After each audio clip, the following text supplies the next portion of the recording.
Anda masih menyaksikan Economic Update pemirsa. Presiden RI Joko Widodo melantik para duta besar luar biasa dan berkuasa penuh atau Dubes LBBP RI untuk sejumlah negara sahabat sebanyak 12 duta besar LBBP yang menjalani prosesi pelantikan di Istana Negara Jakarta.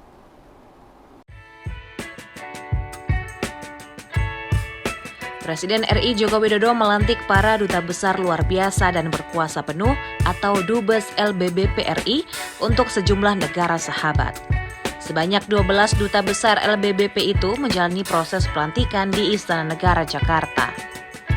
Pelantikan tersebut didasarkan pada keputusan Presiden Republik Indonesia nomor 51/P dan 55P tahun 2023 tentang pengangkatan duta besar luar biasa dan berkuasa penuh Republik Indonesia yang masing-masing ditetapkan pada tanggal 14 Juni dan 23 Juni 2023 oleh Presiden Joko Widodo. Pelantikan ini sudah menjadi kewajiban bagi negara untuk terus mempertahankan hubungan bilateral antar negara. Namun, tahukah Anda jika ternyata tersimpan banyak capaian dalam perdagangan yang dirasakan oleh Indonesia? Hal ini ditegaskan oleh Menteri Luar Negeri Retno Marsudi. Kalau kita lihat hubungan bilateral kita dengan ke-8 negara tersebut cukup baik. Dan kalau kita lihat lebih dalam lagi mengenai hubungan perdagangan, hampir dengan semua negara yang pada hari ini menyerahkan surat kepercayaan kepada Bapak Presiden, Indonesia mengalami surplus. Lebih jauh kalau kita lihat di tren perdagangannya juga mengalami peningkatan yang cukup signifikan. Demikian juga dengan investasi.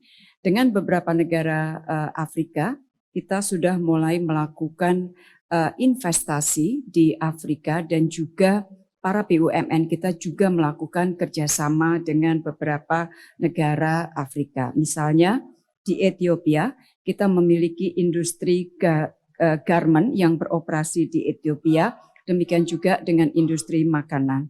Di Filipina misalnya kita memiliki beberapa proyek infrastruktur. Dan transportasi dengan Filipina ada pembelian beberapa kapal bikinan PT PAL.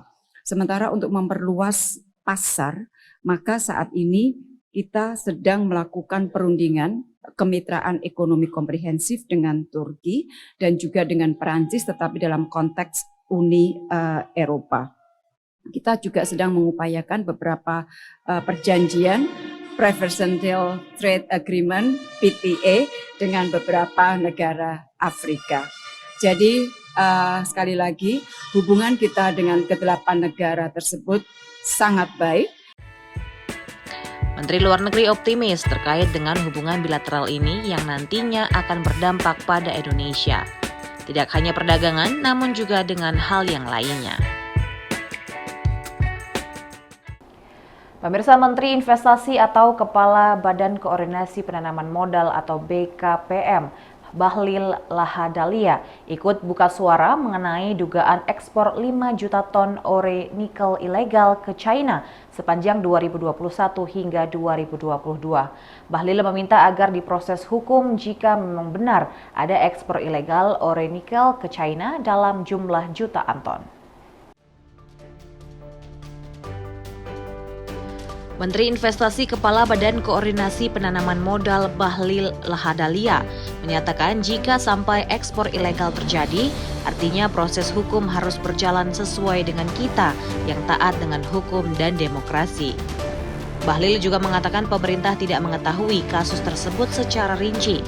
Menurutnya pemerintah sudah melarang ekspor bahan mentah nikel sejak Januari 2020. Dugaan ekspor ilegal 5 juta ton ore nikel ini dikonfirmasi oleh Ketua Satgas Koordinasi Supervisi Wilayah 5 KPK Dian Patria saat mendapatkan informasi dari Bea Cukai Cina. Dian tidak menyebutkan secara rinci mengenai asal-muasal ore nikel yang diekspor secara ilegal ke China tersebut. Akan tetapi ada dugaan berasal dari tambang yang berada di Sulawesi atau Maluku Utara. Dian mengatakan selama ini sebenarnya banyak pihak yang melakukan pengawasan untuk mencegah terjadinya ekspor ilegal seperti Bakamla, Bea Cukai, Polair, dan Kantor Syah Bandar dan Otoritas Pelabuhan. Namun ternyata masih banyak terjadi ekspor ilegal ke negara lain. Dian mengatakan KPK bisa mengusut lebih jauh jika ada dugaan korupsi dan praktik ekspor ore nikel ilegal tersebut.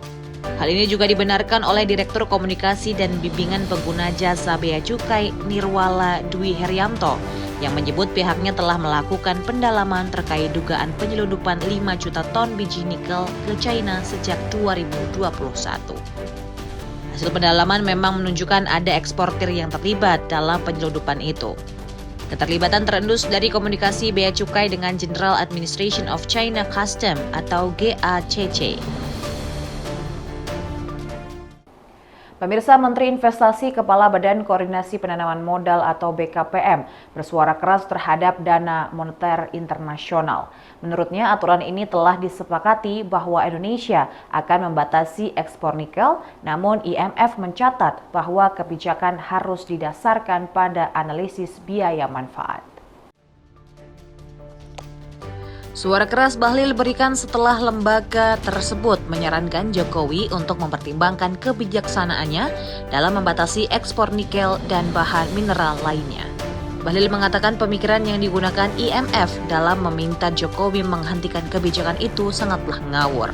Ia juga menganggap permintaan IMF itu telah mengganggu kedaulatan bangsa Indonesia. IMF meminta Presiden Jokowi mempertimbangkan pelonggaran pembatasan ekspor nikel dan komoditas lainnya.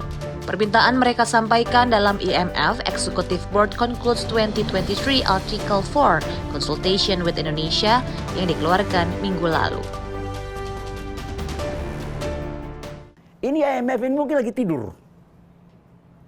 Dia tidak membaca konsensus dari hasil G20. Teman-teman tahu, Indonesia memperkersai untuk bagaimana menggolkan hilirisasi dan kolaborasi UMKM di dalam komunike bersama kepala-kepala negara di G20. Di paragraf 37. Bahwa betul, waktu kita dibawa ke WTO tentang nikel, belum ada itu konsensus di antara negara-negara G20. Tapi kami dari pemerintah Indonesia atas perintah Bapak Presiden, memperjuangkan itu untuk dimasukkan dalam keputusan bersama di antara negara G20. Dan itu sudah disetujui. Bahwa hilirisasi adalah bagian keputusan bersama di paragraf 37 untuk memberikan ruang kepada masing-masing negara mengelola ekonominya, mengelola penciptaan nilai tambahnya dengan keunggulan-keunggulan komparatif di masing-masing negara. Itu sudah ada konsensus. Dan kita meluncurkan namanya Bali Compendium. Bali Compendium itu substansinya adalah kita memberikan ruang kepada masing-masing negara untuk memikirkan, membuat strategi dan melakukan langkah komprehensif dalam rangka pengelolaan sumber daya alamnya untuk meningkatkan nilai tambah di negara masing-masing tanpa harus negara lain intervensi. Itu sudah disepakati. Dan itu perjuangan yang nggak gampang. Jadi menurut saya ini baru bangun tidur ini IMF ini. Dan ini sudah tercatat dalam ANTED. ANTED itu suatu lembaga PBB. Udah clear. Gitu loh. Dalam laporan tersebut, IMF sebenarnya menyambut baik ambisi Indonesia untuk meningkatkan nilai tambah dalam ekspor mineral, termasuk menarik investasi asing dari kebijakan larangan ekspor itu.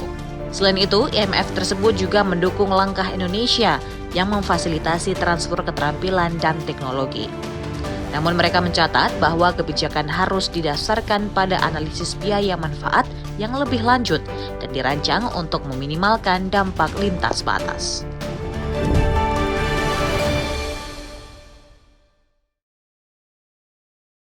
Cari wawasan perkembangan ekonomi dan bisnis terkini.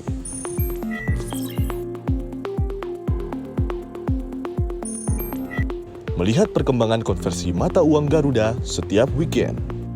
Memasuki berita yang pertama, pemirsa, minggu ini mata uang rupiah pada 2 Mei 2023 kurs jual senilai pada 5 April 2023 kurs jual. Ikuti pergerakan ekonomi di seluruh Indonesia dan dunia.